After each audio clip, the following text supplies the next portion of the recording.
Okay, hello everyone. Welcome. Believe it or not, there are many more people watching online than there are here. So I welcome them as well, but UIC. So, my name is Simon Jacobson. For those that have not met me before, I've not met you, and we're going to be speaking about can we beat death is the theme of this week's class. Just as a small introduction, I've been giving this class now for 34 years without any break. It used to be every Wednesday night basically. And I probably met, I would say, 40,000 people in this journey. And I wouldn't be who I am today were it not for this. It was never planned this way actually.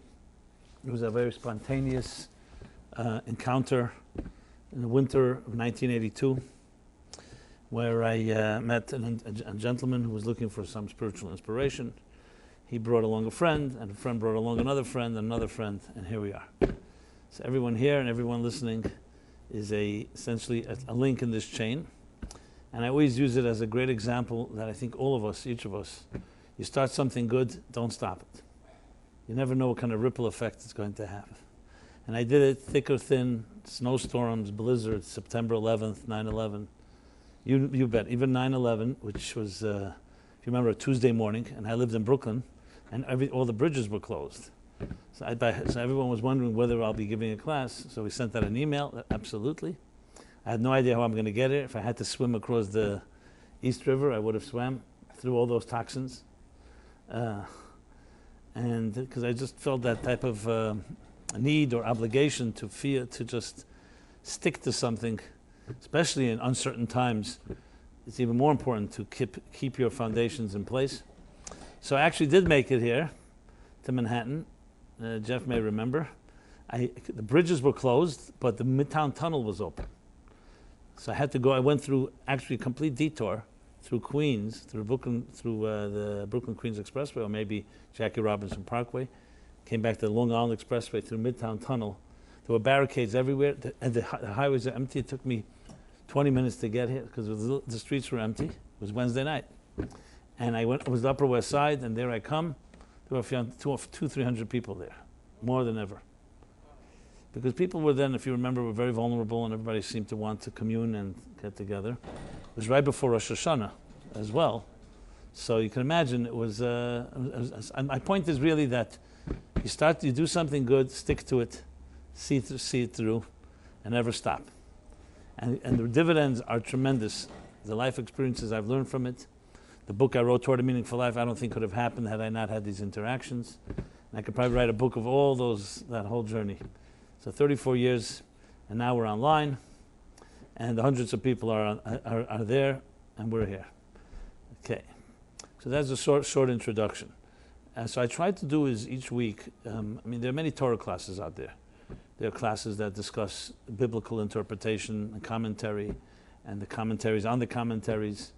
There are there are classes in Jewish history, there are classes in Jewish philosophy, classes in Tanakh, Talmud, of course, Daf Yomi, Code of Law. The list goes on. So because there's so many different classes, we don't need another class. So I always felt the need to say what I try to do uniquely here is one operative word. It's called relevance.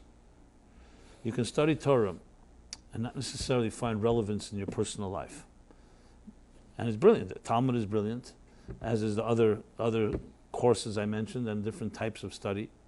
But the relevance, the personal relevance, I find to be the most seriously lacking element. Why should we be passionate about Judaism and about Torah, and what message does it have for me? Psychological, emotional, personal message. How does it address my needs? And not because we're selfish and it's all about me, but simply out of relevance. Relevance.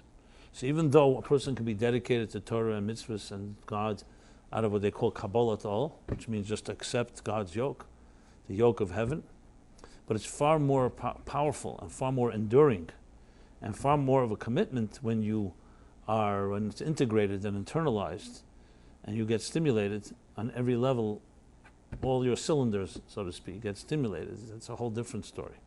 And for that we require not just the study of the facts of Judaism, we'll call the mechanics, but also the soul. It's called Pnimis HaTorah. As the Zohar puts it, there's the body of Torah and there's the soul of Torah. It's like any body and soul. We all have a body. A body without a soul is a corpse.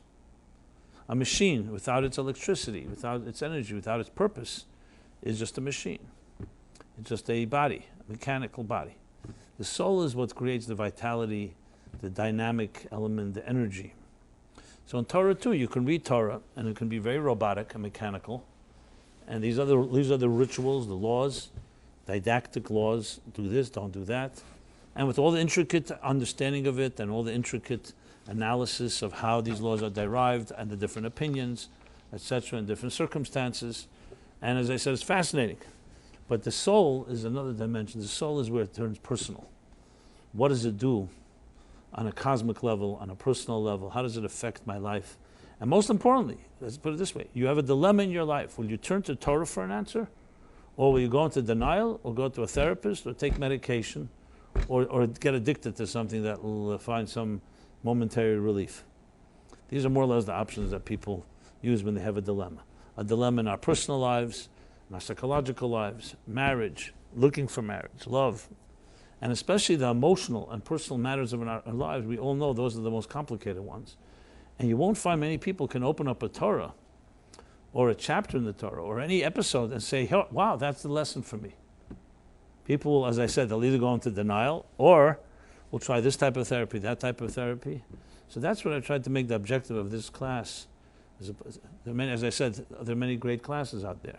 To make it, what is the relevant personal message, that really an indispensable message that we can derive from any particular narrative. Now, the Bible, of course, is the source of so many, so much literature and so many even contemporary culture. I mean, who doesn't know the story of good and evil, tree of good and evil, or the story of Exodus? Films have been made about the Ten Commandments, the Prince of Egypt, etc., etc.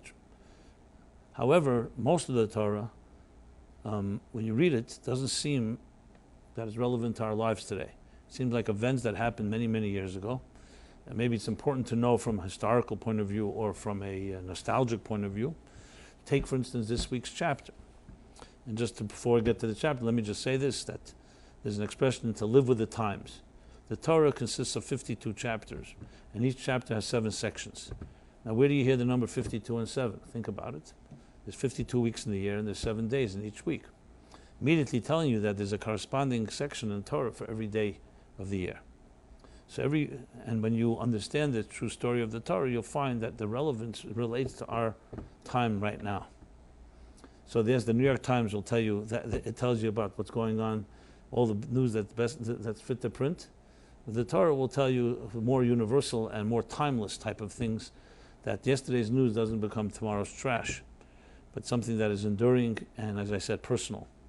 So we read this last chapter in the book of Genesis, Vayechi, which means to live, lived, referring to Jacob, Vayechi Yaakov. Jacob lived at Eretz Mitzrayim in the land of Egypt. Shvas is 17 years.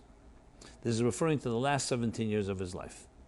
So as Torah chapters go, they always choose one of the first words of the chapter, Vayechi, and they name it by that name, Vayechi, which means he lived. And who lived? Jacob in the last 17 years of his life, which relatively speaking were the 17 best years, ironically. Not in Israel, and not his early years. As we know, his life was, he tells later to Pharaoh, he tells Pharaoh in last week's chapter that I lived short and painful years relatively to his parents. Painful because first he had to deal from his mother's womb, even in pregnancy, he was already struggling with his twin brother.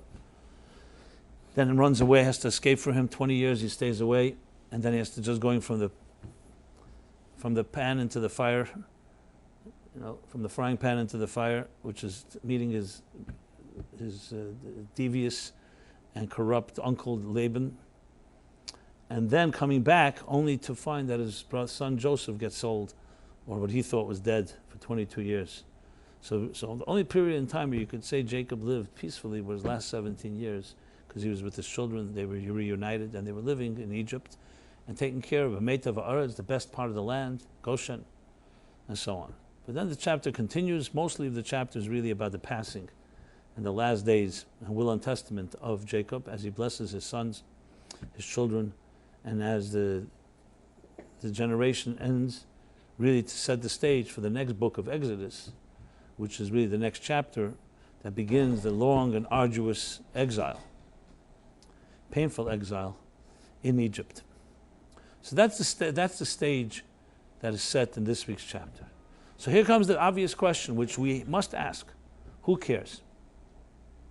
I know it sounds like an irreverent question, and I hope you don't mind me asking it, but who cares? Yes, he's our great-grandfather Jacob. He gave birth to the tribes who are the ancestors of all of us Jews.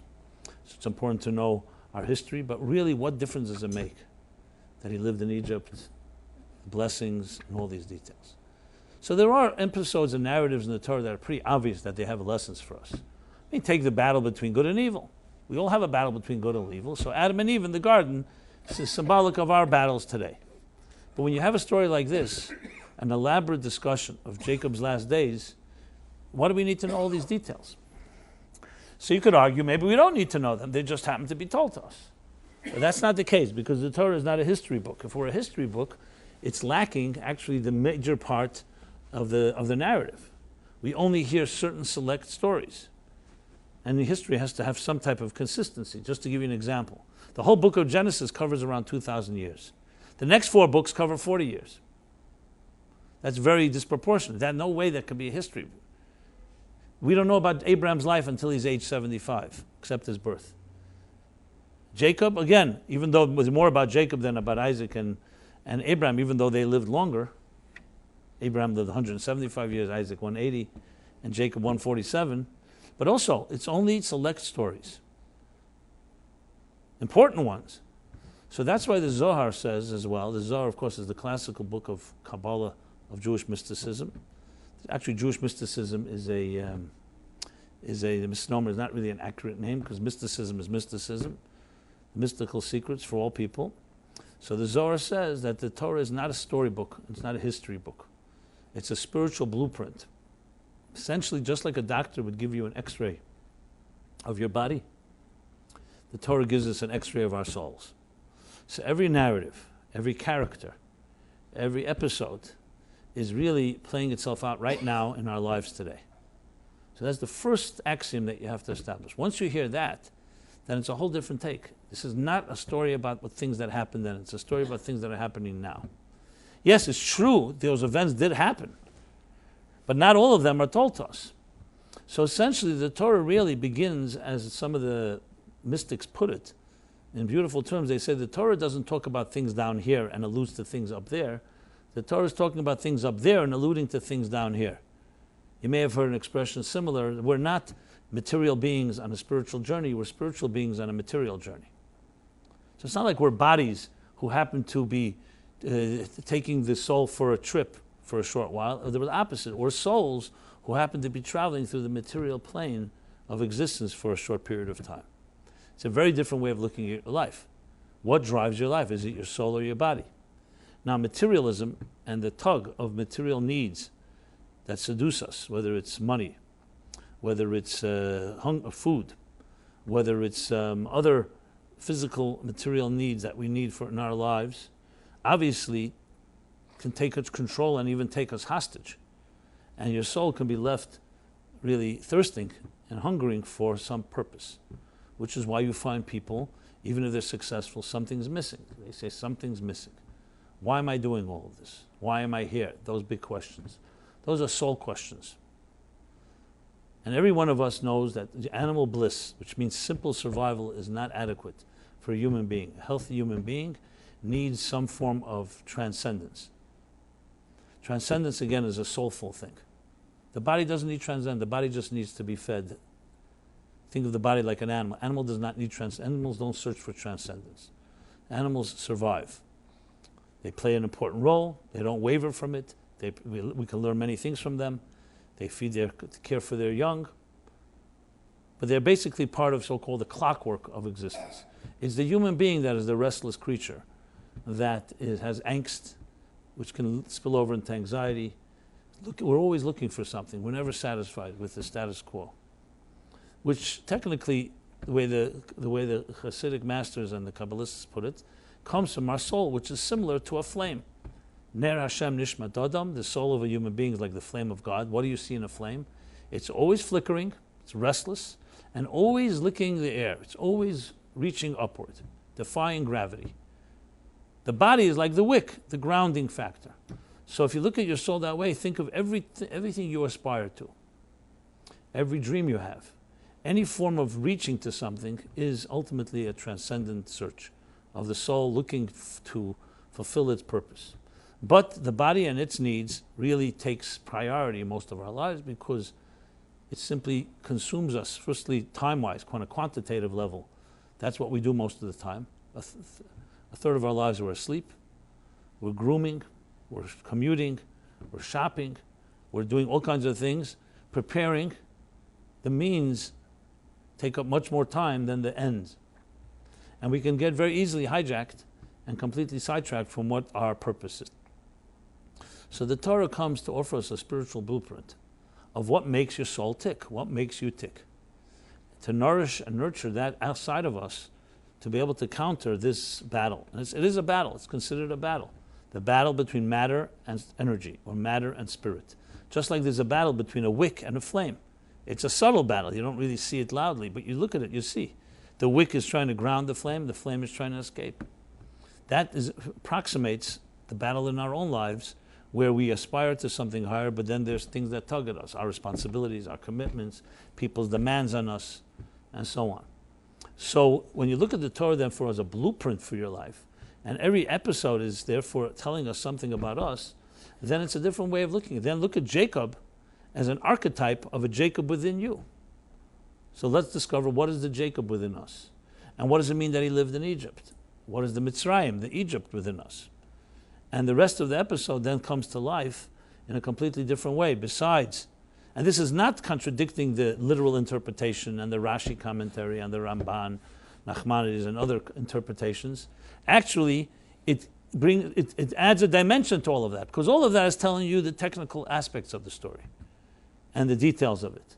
But the question of relevance, as I mentioned, the soul of it, what is it in our personal blueprint, that's what we'll be discussing here, and that's what I focus on. So whatever you've learned about the chapter, you'll see, will only be enhanced by this discussion, because this discussion is about taking that information.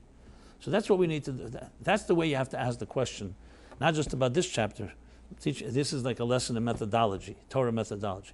Anything you learn, ask the question after you learn it. Who cares? I don't mean that again in an irreverent way. I meant it more in a provocative way. What difference does it make? Because they say the question of a wise person is half the answer.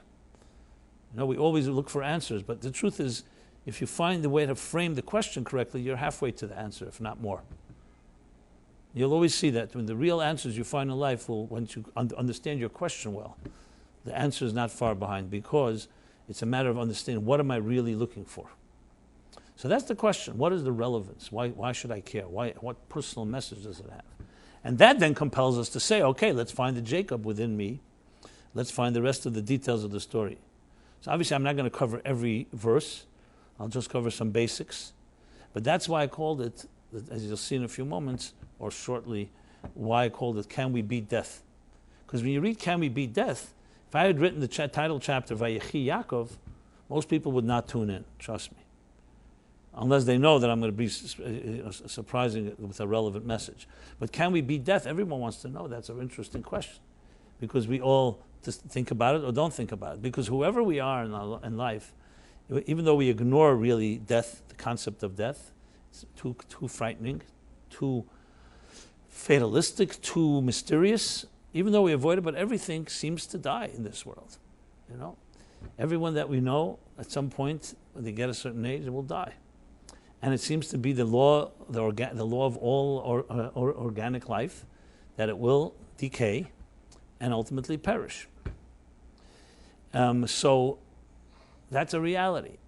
Now, there are even philosophies based on the principles. A lot of Buddhist thinking, many schools of Buddhist thought are based on the idea that the biggest fear people have is the fear of death.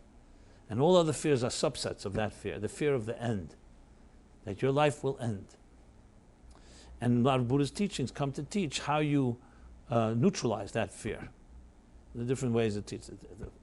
The famous book, the Tibetan Book of the Dead, is all about that, as other Far Eastern disciplines of mysticism. So in contrast, let's look at what Judaism has to say, and it's all in this week's chapter. Not only this chapter, there are other chapters that address it, but this chapter, especially the name of the first word, Vayechi, teaches us tremendous lessons in this issue about can we beat death? Because despite the fact, as I just mentioned, that all organic life decays and perishes, which means not just it dies at the end of the process, it means in the beginning of the process it's already decaying. Right? It's deteriorating. It's just like the Rabbeinu Bachaya says, Tinuk, a child, begins to die as soon as he's born. Begins to age as soon as he's born. Remember, we don't become old just in a moment. If you didn't have the first 5 years of your life, or the first 10, 20, 30, you wouldn't have the next.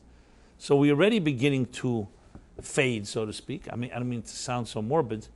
Obviously, you don't see it until years later. But that's the process. On the other hand, we know that science also teaches us today that nothing dies. It just changes form. Can you really destroy something? Try. Take a piece of wood and burn it into ashes. It's turned into energy, heat. And even when it burns out, the energy still remains somewhere, turned into gas. Classic example, water. Heat water, it turns into gas. Cool the gas, it'll turn back into water. Freeze it, ice. Can you really destroy anything? You could just change its form. Everything is on its way to another place, to put elsewhere. An apple falls off a tree, and it begins to rot and decay. It becomes absorbed by the earth and the nutrients, and it could actually become another apple tree in time through its seeds. So even though on one hand it seems like everything dies, the truth is, do things really die? Can we really destroy anything? Once Einstein, E equals mc squared, energy and matter are reversible. So then on that end, why are we afraid of death? Why we see it as the end? So obviously the answer is because it's the end of the world we know it.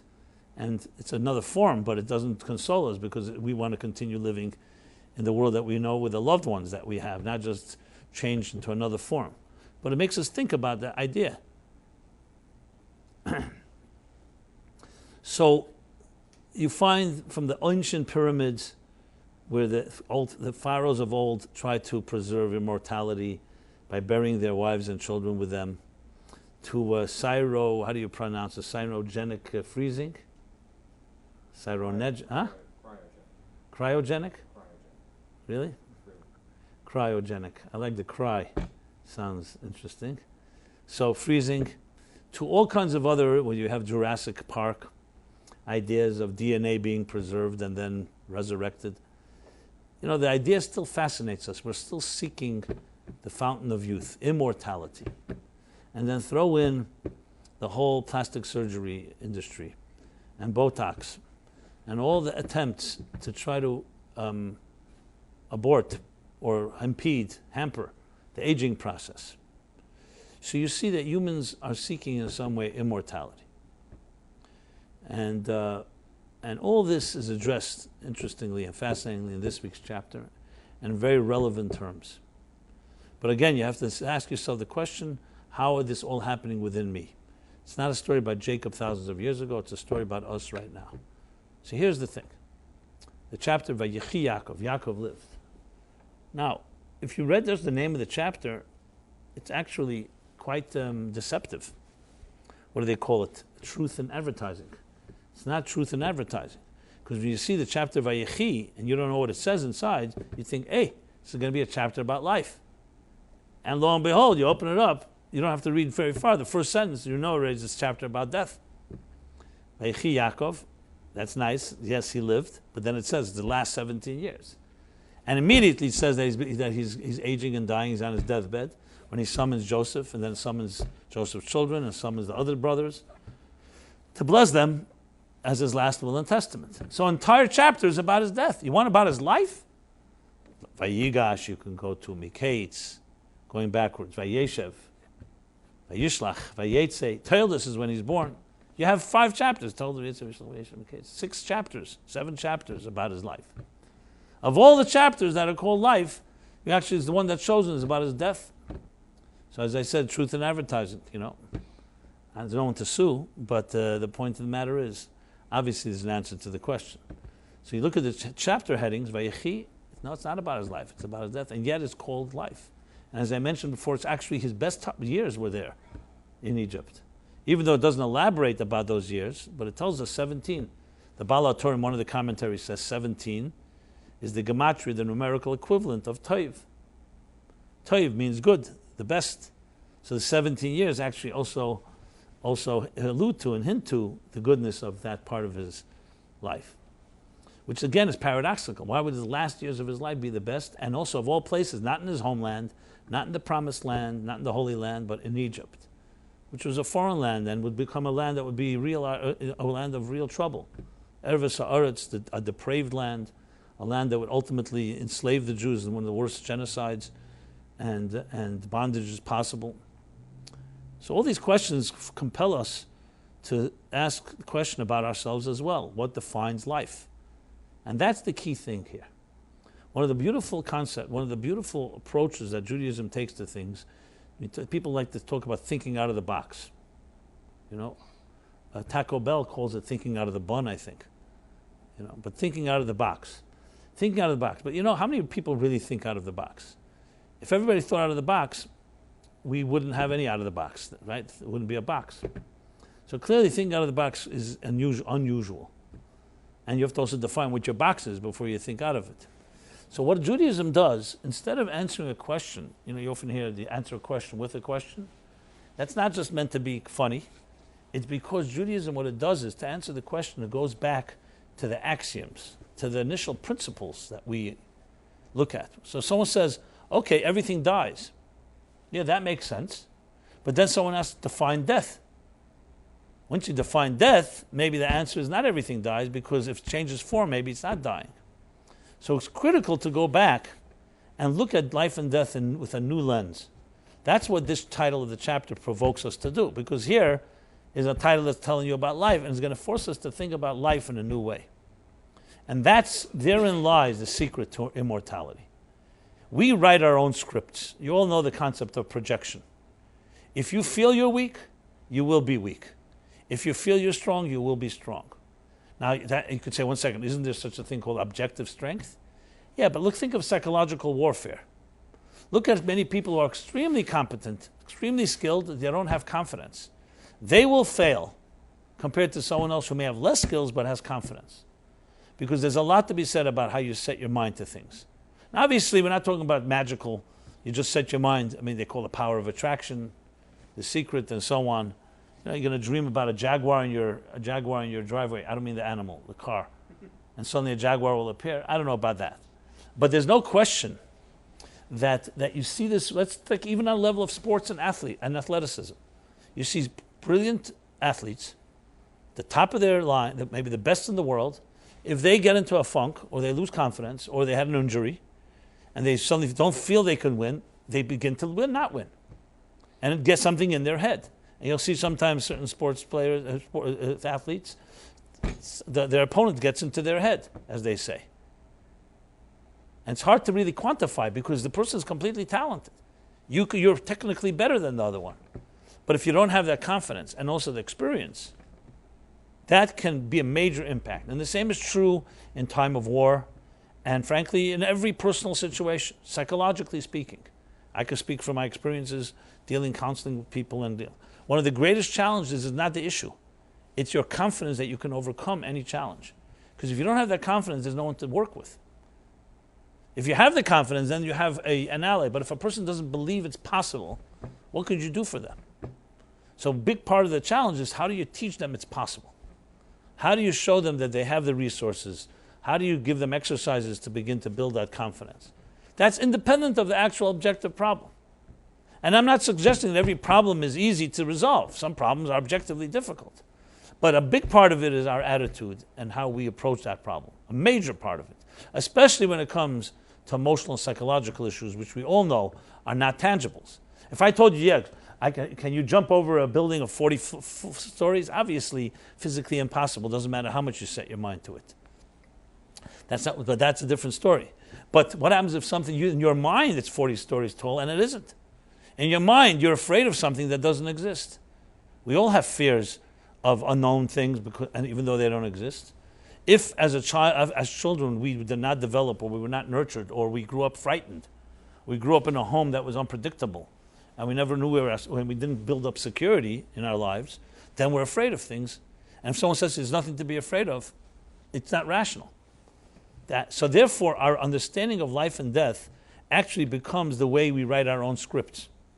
If you see yourself as a dying person, you will be a dying person. If you see yourself as a living person, you'll be a living person.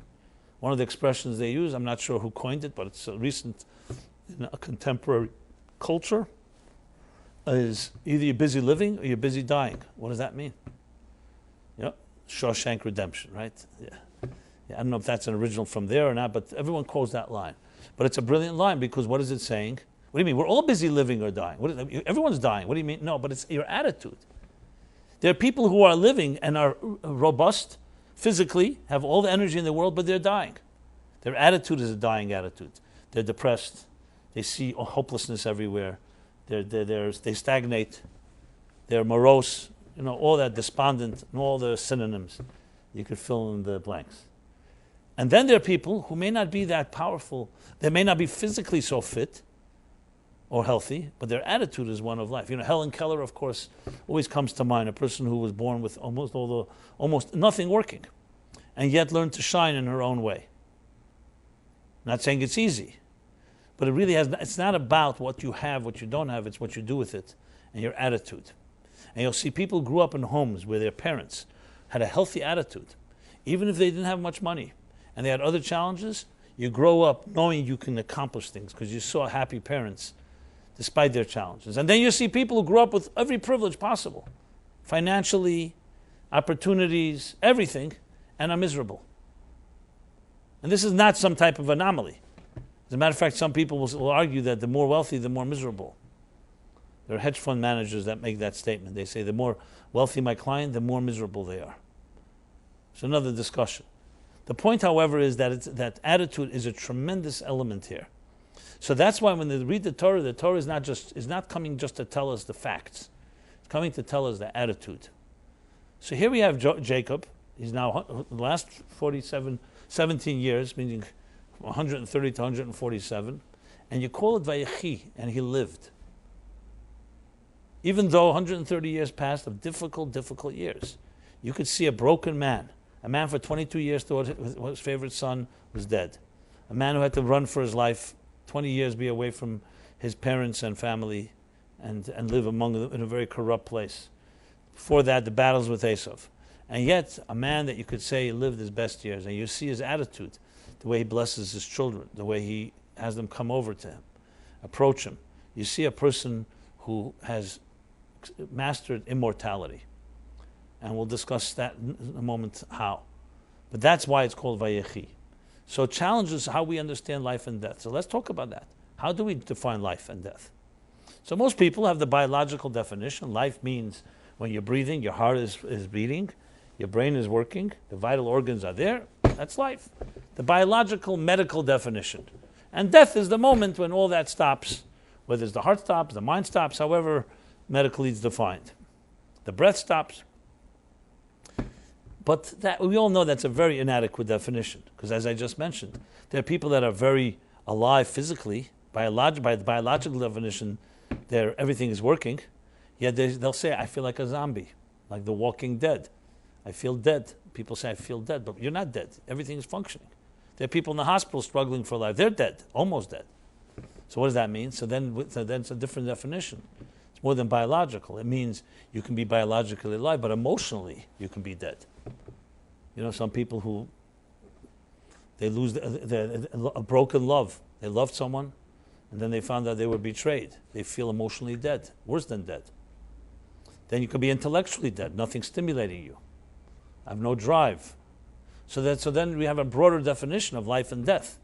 That's much more. And then, of course, if you add physics into the picture, as I mentioned, does something ever die? Matter turns into energy. So then how do we define life and death, if you really think about it? So there's an interesting statement that says, tzaddikim, the righteous. Even in their deaths, they are alive. They're called live. And Rishayim, wicked people, even in their lifetimes, they're called dead. Now, what does that say? That's obvious what that says. It says because life and death is not just about physically being around. It's about what you do with your life. There are people, cruel, wicked people, who brought devastation to this world. Yes, they were very much alive in the sense how much pain they've caused and death to others. But they are really alive? Did they live up to their purpose? Can you call that someone you want to even remember? So they were dead, but they imposed that death on other people. And nobody wants to remember them. And then there are people who may have lived very difficult lives, but they were vibrant, they were alive, they left us values. Grandparents and grandmothers, grandfathers and grandmothers who are remembered lovingly by their children and grandchildren and great-grandchildren. Here we talk about Abraham, Sarah, Isaac, Rebecca, Jacob, Rivka, Rachel, Leah, and so on. People who we want to remember because what they stood for lives on forever. So it's true, someone will say, well, I'd rather have biological life forever than have the spiritual life forever. However, when you define life this way, then you come to look at life in a very, very different way. Now, we Jews believe, by the way, in the concept of resurrection. We do believe that there will be eternal life. Not today, but in time. I'll discuss it perhaps a little later when we have a little more time. But it begins with spiritual life. It's not about just because we figure out how to keep the machine running longer. Many people, when they think of the idea of living forever, they say, I don't want to live forever. I had a life. It was miserable enough. I don't need another, eternal misery. And there are people who will say that. However, that's why it's critical to define what means living, real living. What does it mean to be really alive? So you can meet a 90-year-old man or woman, and you'll see the sparkle in their eyes, and they're really alive. You can meet a 20-year-old young man or woman, and you look in their eyes, you see death. You see no hope. You see what does that mean? So that's this is the secret of Vayechi Yaakov. So it's actually, the Talmud says, in Tainus, that in this chapter, Yaakov does not say the word death ever about him. It doesn't say he died. And the Talmud says, why not? So it says, because Yaakov Avinu lo mes. Jacob, our father, did not die. So the Talmud continues, what do you mean? But they eulogized him, they buried him, they embalmed him, kichantu chantaya, sapus sabdaya, and so on. So what does that mean? He didn't die. And the Talmud answers, Mazari b'chayim, avhu b'chayim. As his children are alive, so too he is alive. Okay, but then the obvious question is, you could say that about anybody. Why that specifically Jacob? Because there's something about the truth of his life that lives on forever. Maybe not in his body, in the body of his children. Where every righteous person obviously lives on, his legacy, his values, or her values live on. But something about Jacob that was unique. So, I've told this story a number of times. I was once invited to speak at a shloshim. Shloshim is 30 days after someone, God forbid, passes. So they have they honor it. Like Shiva is the first 7 days. After 30 days, it's another stage, so to speak, in the soul's ascent to its resting place, or its journey. And the event was actually in the Upper West Side, and I was being driven, and I wasn't sure yet what I was going to say. So I was looking out the window for signs, literally. And I was looking, and I suddenly noticed this billboard that was at the West Side Highway and something like 54th Street. There's big billboards there. And this was a billboard for Newport cigarettes. So with all respect to Newport, I'm going to use that as and this became my theme of my talk. I remember it. What was the ad? The ad was this, these billboards, they're large. They're very large. And there was the two most beautiful faces you've ever seen, a man and a woman. The whitest teeth you've ever seen. Gleaming, shining, glowing. Like you want to look like them, Epitome. Not getting into how much photoshopping was done and whether there is such white teeth on earth. Especially smokers usually don't have such white teeth. And there was no picture or x-ray of their lungs. It was this picture, this image. And it said on top, alive with pleasure. Alive with pleasure. Not just alive, but with pleasure. And this beautiful couple. And of course, the prerequisite on the bottom left, big box that you have to be able to read from the highway, smoking kills.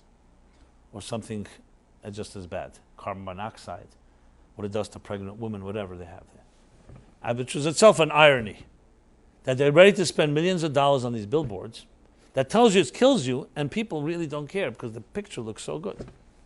You explain that about the quirk of human nature. It says, would you buy something that says it kills? But the picture is larger than the box. That's the whole difference. But the box is readable. It has to be, or else that defeats the purpose. Okay, but forget about the box now. We'll talk about the... And that was my theme. I said, okay, I just saw this Newport cigarettes. What do we define here? Is this alive with pleasure? Well, Newport is sure paying money for those ads because those ads are effective. Or else they would not. They're not doing it as a service to mankind. They're doing it to sell cigarettes. Let's not kid ourselves, right? But because it's effective, because when you see such an image and you see alive with pleasure, it plants in your mind that these cigarettes create alive with pleasure. That's the definition, the superficial, I would say even false, deceptive definition of life. It's even worse than the biological one. The biological one is bad enough that doesn't define life. I mean, it defines medically life. But as I said, if someone said you're biologically alive but you're emotionally and intellectually dead, how does it help us? There are people who want to be dead even though they're alive. Then there are people who want to be alive even though they're dead, as we've discovered. So that's what the Newport, that's what Madison Avenue advertising does. And that's not just an example. There's hundreds of other such examples. All advertising really is saying, you want to look like that? Buy this car, smoke this cigarette, travel to this place, dress this way. Put on this type of cosmetics, etc. So everything is projecting to us images that have nothing to do with reality, but we buy into it. So you can imagine how how distorted our view on life and death is. If that's alive with pleasure, then anything else is not. And it's complete false image. So I compared that and I said the same thing, Vayechi Yaakov. What does it say in this week's chapter? Not the chapters when he was physically alive. The chapter that he dies, that's where we call him being alive. What throws the whole thing upside down and saying, what is really life? Is life this false image that we all know is not real, but it looks so good? Or is life something that you cannot see? That even though Jacob no one sees today, but he lives on because his children live on. And his legacy lives on. And we're sitting here and talking about him 3,500 years later. Guarantee you no one's going to be talking about Newport cigarettes or that ad 3,500 years later, unless they use it as an example of what I just did. I'm talking about the product. So you see here, not just a different interpretation, it forces you to think about life and death in a completely different way. It's like inside out. So imagine, this is not just an imagination you'll see. Imagine you're living your whole life convinced that the glove is more important than the hand inside the glove. And then one day, when you're 70 years old, or whatever age, someone comes and shows you, this glove that you've been worshiping? It's just a glove. Here's the hand. Now this isn't just an imagine. This is exactly how reality is. The way the Kabbalists, the mystics, especially the Arizal, the Holy Arizal puts it, he says, reality that we see is simply the physical surface, the glove that conceals within it layers and layers and layers of energy. And let me give you an example. The word for nature in Hebrew, do you know the word for nature? Teva. The word for nature in Hebrew comes from a word. Teva means submerged. Tovu b'yamsuf. Why is it submerged? Think of it this way. Look at a sea. Look at an ocean. You throw an object into a sea, it disappears as if it doesn't exist. That's nature. If we never had cameras and we never went scuba diving, we never went under the sea cover, we would think the sea is a very simple place.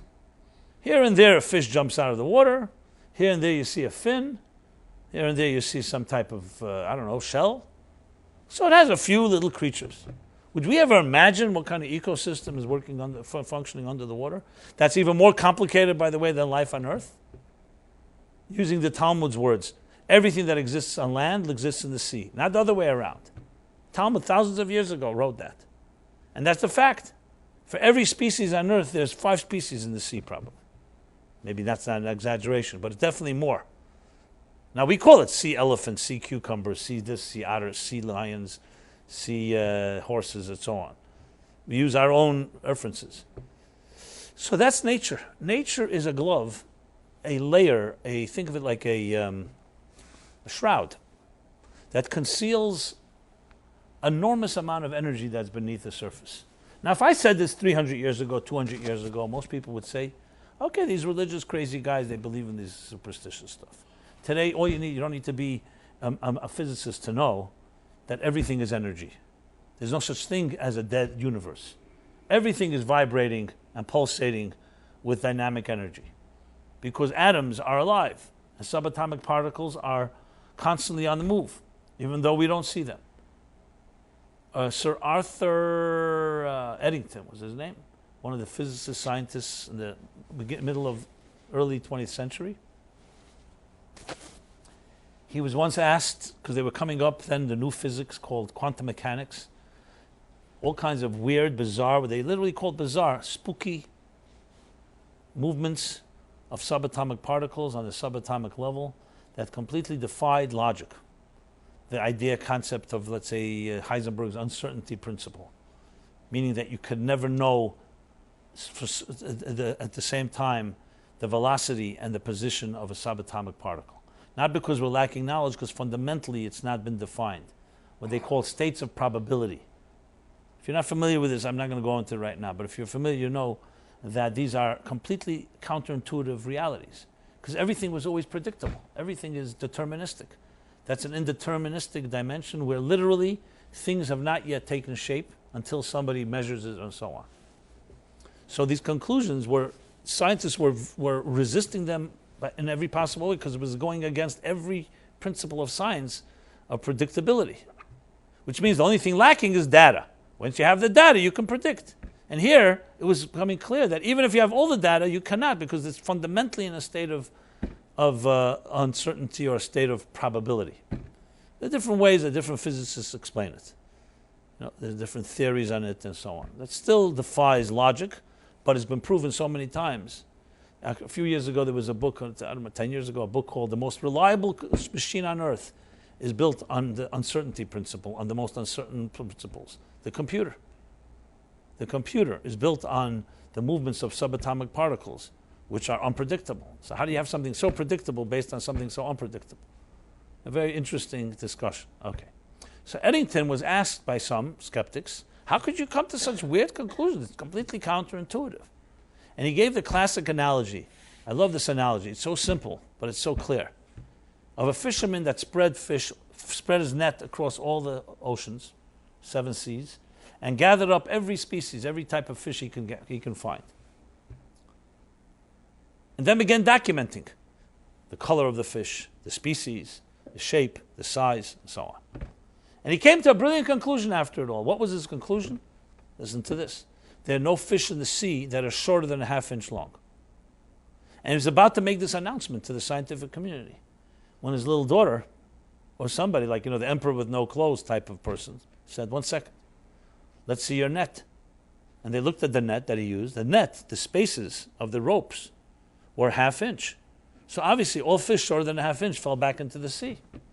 So his conclusion was correct, but with one qualification. When you use a net with half-inch spaces, you'll never catch fish that are shorter than half-inch long. Now, of course, you don't need a scientist for that. So there you go. Someone can make a completely true statement, and no one ever questioned, what instrument did you use? Someone say, love doesn't exist because I can't see it, I can't touch it, I can't hear it. So you say, well, you know what? You need different instruments. Ideas don't exist because I can't, this is for the same reasons. We are trapped and we are limited by our myopic view through our sensory tools. We are so overstimulated by our senses. How much do your eyes see and your ears hear and your taste, touch, and smell experience during the day? That's the reality that we relate to. But when you think about it, it only gives us a picture of a very surface level of reality. The things you can see, the things you can hear, the things you can taste, touch, and smell. What about all the things like truth, warmth, personal warmth, love, soul, spirit? Someone say you, music. Does music touch you? Can you prove it? You could hear music with your ears, but can you prove that it touches you? And someone hook you up to all the sensors in the world, and they say, there you go, your heartbeat goes up and your brain waves start moving around.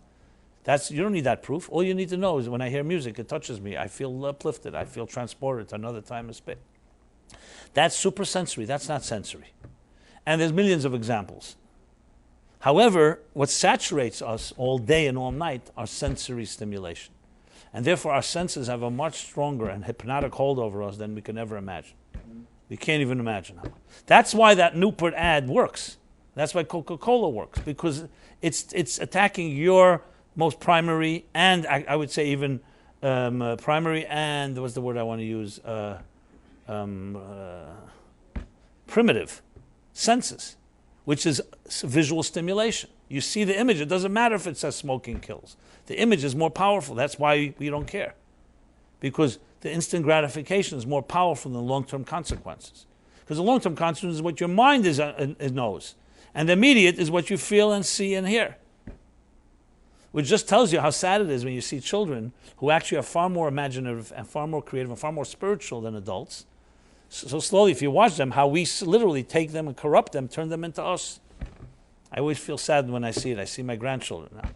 And I watch literally how they are becoming us, when we should be becoming them, if you know what I mean. Now, I'm not talking about, I understand they're children, they're sophisticated adults, but they're closer to the truth, and we are essentially hostage to our senses. Children are not. That's why everything is curious. They're curious about everything. We always need a new novelty because we got bored already with what we've seen, and we've gone oversaturated, as I mentioned. Now, being aware of this is critical because half of the cure of a disease is awareness of it. Most of us are not aware. When I say it now, it resonates because we all know, of course, it's true. It's not even a question. But how often do you think about it? Even if you think about it, how often? Because the fact is life takes over. What can we say? Life takes over. When I say life I mean material life, sensory life, and so on. That's why studying Torah and studying the soul of Torah is so vital. It's life-saving because it opens up a new world. It forces to challenge your regular routine of sensory stimulation. So let's go back now to Vayechi. You want to know what life is about? No, it's not the alive. It's not the glove.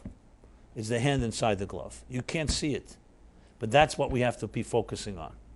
So the chapter tells us, you want to know what makes someone alive? Look at Jacob. His life was alive. Look at his children. When he had a doubt, he said, Shema Yisrael, and they answered, Baruch Shem.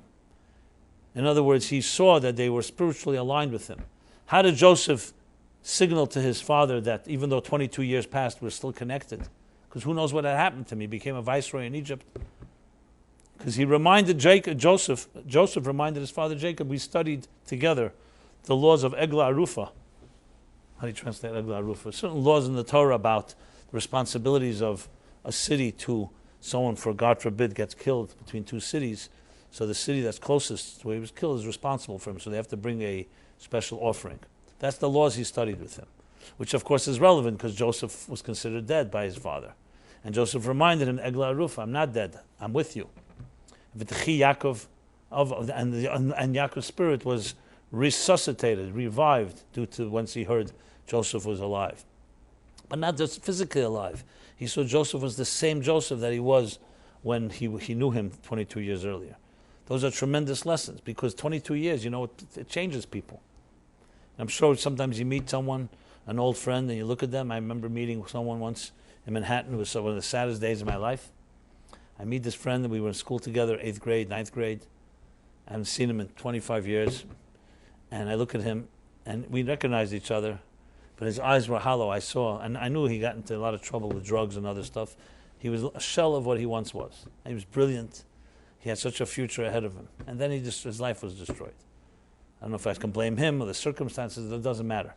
But I literally saw, and he couldn't even look at me in the eyes because he was like, even though he was so far gone, but he still had that, So I didn't make an issue of it. I didn't ask what happened to you, all that type of stuff.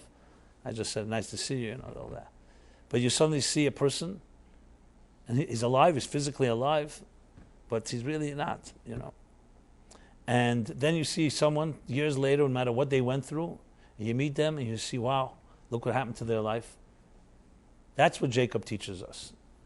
That the values and what we stand for, the kindness, the compassion, the things that are not temporary, that we do with our lives in helping and serving others, never dies.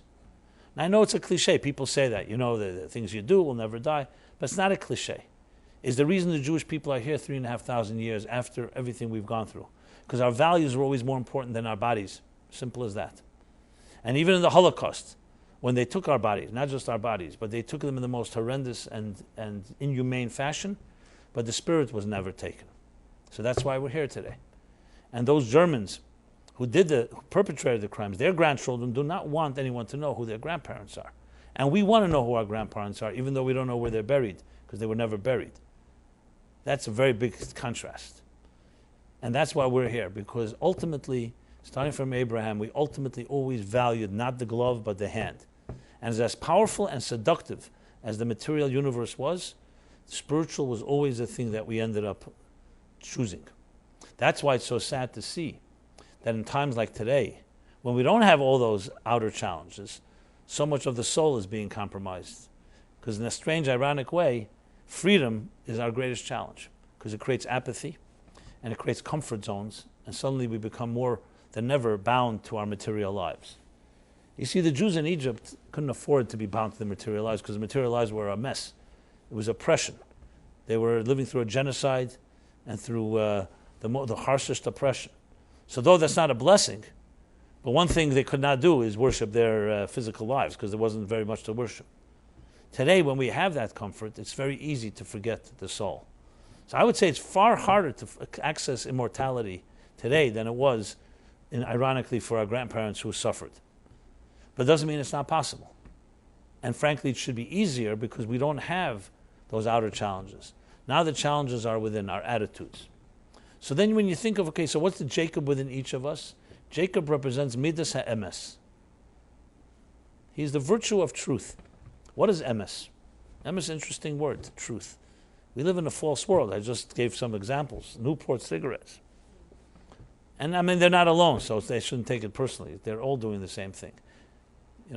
It's the packaging. It's not what happens, the cynics say, it's what people think happened, right? Look at politics, the pandering. Does anyone say the truth? They say what they think we want to hear, whatever the polls. So truth is a very rare commodity.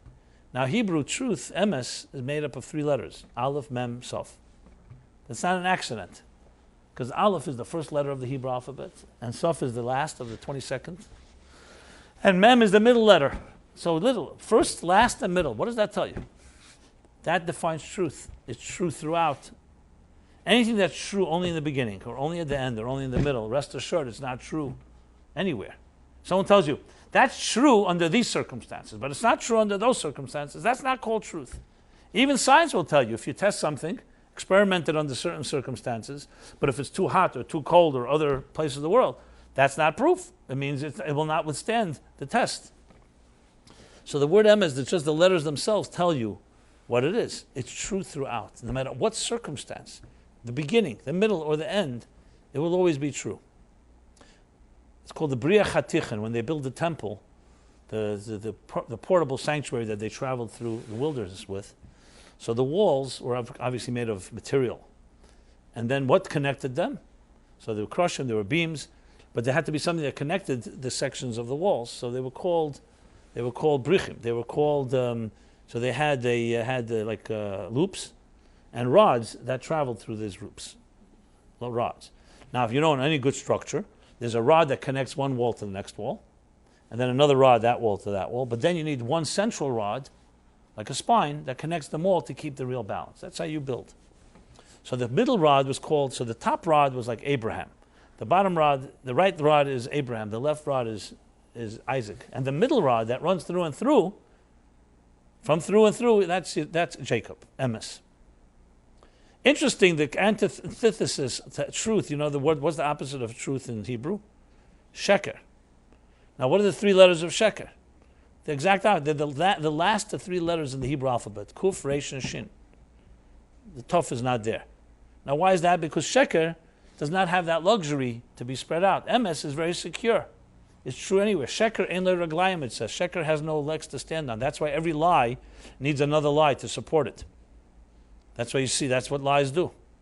Truth is truth on its own. It doesn't need anything to support it. It's confident on its own. A sheker, that's why the three letters hang out with each other. Each one says, okay, you lied. I'll be an alibi. I'll testify. One lie leads to another lie. At some point you forgot what you lied about. That's why it's easy to catch a liar in that sense. Truth is truth. So Jacob represents the truth within each of us. What is that truth? That we're not material beings, we're spiritual beings. And that's why he lives on forever, because that's what truth is. So we have a battle between the truth and the lies of our lives. We all know how to lie. Doesn't mean we lie all day, but we all definitely know how to lie. Would you agree? And from time to time we access this ability, this skill. I don't know if it's a skill. Because this is a world where you can technically be duplicitous. You can smile at someone and stab them in the back. I'm not saying you're ready to do it. I'm not saying everybody does it. But you could do it. Children, for example, young children, what you see is what you get. They're seamless. Inside is, that's why parents have to tell their children, don't say everything you see at home. But adults, duplicity is very natural to us. What was it? It was a film many years ago, Lies My Father Told Me. What was it called? I remember, I never saw it, but I liked the title. The Lies My Father Told Me. Imagine. And say, so we live in a duplicitous world, Alma de Shikra. The biggest lie is that we think materialism is it. This is it. And the soul is some exotic experience. We think the glove is more important than the hand. We think the peel, actually klippa in Kabbalistic terminology, means a husk. We think the potato peel is more important than the potato. The orange peel is more important than the orange. The material universe, like this, like Teva, nature, submerges all the energy within. You look at somebody, are you a body or a soul? Tell me. My eyes see a body, but the truth is you're a soul. You're a soul, a live soul, that occupies a body. I remember the day my father passed away. He was alive, and then suddenly he was not. Same body, but the personality was not there. The soul was not there. So of course you want both together. We don't want one with the other. But if you think about it, the body, again, is the package. It's an outer layer. So Vayechi Yaakov teaches us, yes, you can beat death, but not on your terms. What the pharaohs did, cryogenic, okay, there I got it, or cryogenic, okay. What the pharaohs did and the cryogenic freezing do, and all the others are trying to continue life on their terms. So they'll never do that, because our terms are material terms, and material life cannot live on forever. As soon as you recognize that life, true life, is spiritual life, then you master eternity. Because you don't agonize over the fact that your body, yes, your body may age, but your spirit doesn't. Your soul gets actually younger. And then, ironically, when you master that well enough, ultimately your body can also continue living with your soul. But as long as you think the body has the ability to be forever without a soul, it can't, because it's an organic piece of matter. It's dead on its own. You think your body's ever alive? Even when we're alive, the body's not alive. The body's just being kept alive. The best proof is that if it's alive, why doesn't it continue living when the soul leaves? Because it doesn't have any power of its own. It creates the illusion. Think of a puppet that thinks it's alive because someone is pumping it up with whatever movement. The body is never alive. The body is alive because of a soul. And when the body recognizes that, then the body can become humble enough to be a container for the soul's presence, which is why, really another subject, and I don't want to go into it right now because it's a whole topic, but briefly, why the Bible, the Torah says that the day you will eat from the tree of knowledge, you will die. That means had they not eaten from the tree of knowledge, they would live on forever. You know why? Because why would a body have to lose its soul? Think of liquid in a cup. If there was no evaporation, why would the liquid in the cup ever have to leave? Why would the energy of a soul ever have to separate from a body? Because the body lost its humility. It thinks, no, you think you're an entity of your own, you think you're you're the boss? Okay, now you're subject to the forces, to the elements that will erode, decay, and ultimately cause you to perish. So as soon as they ate from the tree of knowledge, they essentially punctured the body's ability from being able to retain a soul forever. Because it's all about being aligned with the purpose. Once the body is not aligned with the purpose, it has no power to live on its own, live forever. A soul does not die because it was never born. But we have to be wise enough to understand that. So when we embrace spiritual values in our lives, that's how we become forever alive. You will be remembered not for your walking on earth. You'll be remembered for the people you helped. They will remember you. You'll be remembered by your children, by people that you shared something with. And every time you do that today, you are creating immortality, period. It's not another line. That's the truth. It's not valued in this world. Most people say, that's not so. I'd rather have more comforts right now than have this long-term immortality. But when you think about it, that's exactly what it is. Sir Moses Montefiore, right, was one of the great philanthropists. He lived in England. He's the one that rebuilt Jerusalem in the 18th, 19th century, built hospitals and so on. So he was very close with Queen Victoria in England. And she once asked him, Sir Moses, tell me, what is your net value? He said, I have to do some calculations. I'll get back to you. He comes back with a number. He tells her the number. She starts laughing. Sir Moses, you mock me. I personally know that your holdings are far greater than what you just said, the number you said. He says, no, Your Majesty, I told you the exact truth. You are counting the money that I right now is in my possession. You asked me how much I'm worth. That's what I answered. I said, the money I gave away to charity, that's what I'm worth. The money I hold in my possession, I can lose overnight. War, theft, bad investment. It's not mine. Right now, it's under my control, but just a temporary thing. The money that I built hospitals with, that I built schools with, that I gave to needy people, that I built Jerusalem with, that's forever mine, because now nobody could ever take that away from me. That's forever and will last forever. Interesting response to a person who made a lot of money. He saw that what money was. And you see it with you see with Bill Gates and Buffett and others that realize that money alone is not enough. So the point of the matter is that what lives on is not the material world in which we live. But it's a very hard truth to swallow, because we are so seduced, we're so under the influence of this material world more than we can ever imagine. And if you want to just test it, see how easy it is for you to reach into your pocket and share money with someone else. If it comes easy to you, you don't need to come to this class. Let's put it this way. So I want to tell you that spirituality is more. If it doesn't come easy to you, figure out why. Why? Because we are attached to what we own. Because yes, we see our self-worth defined by our net worth, as much as we may not like it, but that's the fact. Why is that? Not because we're bad people, but because we've been convinced, we've been seduced, and we have been convinced, and we've been programmed to think this way, because everybody thinks this way. And yes, you see an ad of a beautiful man or a beautiful woman, it will attract you. No matter how important of a thing you're doing, you'll be distracted. That's the power of the visual. That's the power of this material world. When you study Hasidic thought, it teaches you, don't ever underestimate the power of materialism. It's much more powerful than we think. Our minds may say, no, I can get my way from it, but try. Try breaking a habit. Try breaking an addiction. Try not worshiping the things you worship so much. It's not that simple. But the first step is not necessary to tear yourself away, but just be aware. Don't lie to yourself. Acknowledge how much you're trapped in this material world.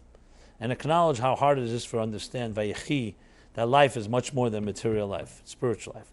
Now there are people in life, in this world, that have reached that level, but they're rare. They're very rare. Because these are people who are not controlled by vanity. They're not affected by fear. They're not affected by other people's approval. They don't need to please anyone. Fill out all those lists. Tell me if any of those you're free of. Most of us are absolutely affected by what others think. That's why the Shulchan Aruch, the code of Jewish law, begins, do not be embarrassed by those that laugh.